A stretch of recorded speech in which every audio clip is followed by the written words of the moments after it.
जी बहू। सुमित्रा जी का बेटा था अमित और बहू का नाम था अमृता। सुमित्रा जी की बहू की बातें सुनकर ऐसा लगता था कि जैसे वो बहुत इंटेलिजेंट है, क्योंकि उससे कभी भी कोई भी सवाल पूछो फट से जवाब दे देती थी। अरे भाई, उसके जवाब से तो गूगल भी पीछे रह जाता था। और इसलिए कम से कम सुमित्रा जी के घर में तो किसी को भी गूगल की जरूरत ही नहीं पड़ती थी।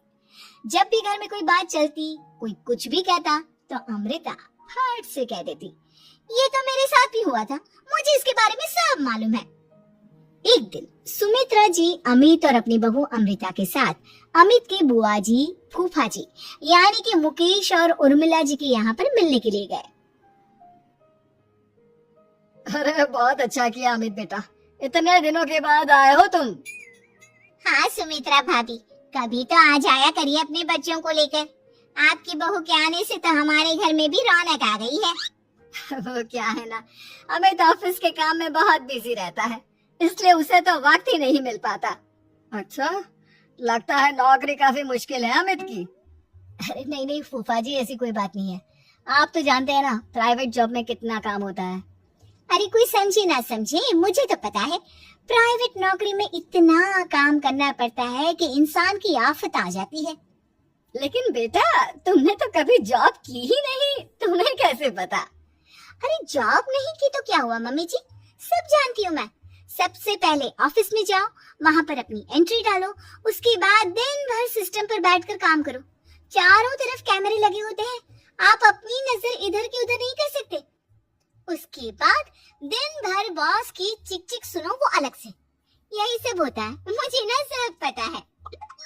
अरे बहू रानी तो काफी इंटेलिजेंट है, हर बात की खबर है इसको। थोड़ी देर बाद, अब देखिए सुमित्रा भाभी, इतने दिनों के बाद आई हैं आप, खाना खाकर ही जाना, ऐसे तो मैं आपको जाने नहीं दूंगी। वैसे बुआ जी, खाने में क्या बनाया है?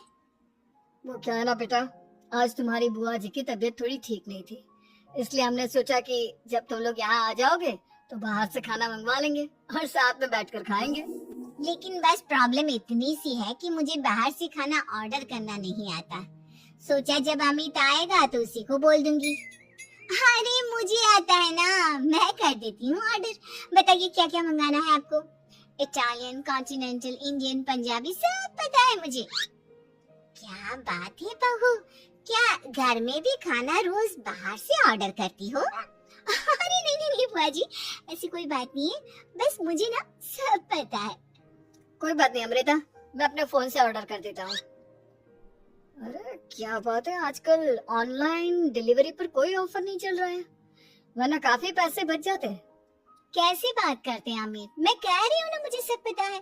मुझे एक बहुत अच्छा ऑनलाइन डिलीवरी वाला मालूम है, जहाँ पर 50% ऑफ मिल जाएगा। और आज तो वैसे भी फ्राइडे है ना, फ्राइडे को तो उस पर 50-70% ऑफर मिलता ही मिलता है। अरे क्या बात है, इसके बारे में तो मुझे पता ही नहीं था। अरे बेटा, जिस चीज के बारे में किसी को पता नहीं होता, हमारी बहू को पता होता है। एक काम कर, तू उसी को ऑर्डर करने दे। क्या बात है अमृता बेटा, तुम तो बहुत इंटेलिजेंट हो, सब कुछ जानती हो। कुछ दिनों के बाद सुमित्रा जी की कुछ सहेलियां उनसे मिलने के लिए आती हैं।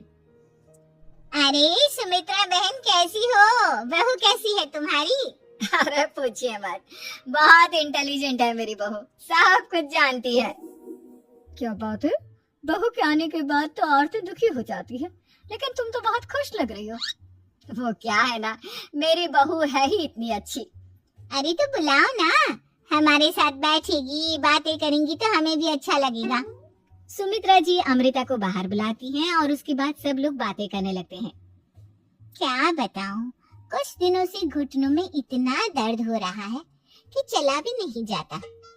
अब बुढ़ापे में तो ये सब चलता ही रहता है, क्या कर सकते हैं। आंटी जी, आप योगा करिए, योगा और साथ में ना काले तिल खाया करिए, आपके घुटनों का दर्द भाग जाएगा। लेकिन तुमको ये सब कैसे पता बेटा?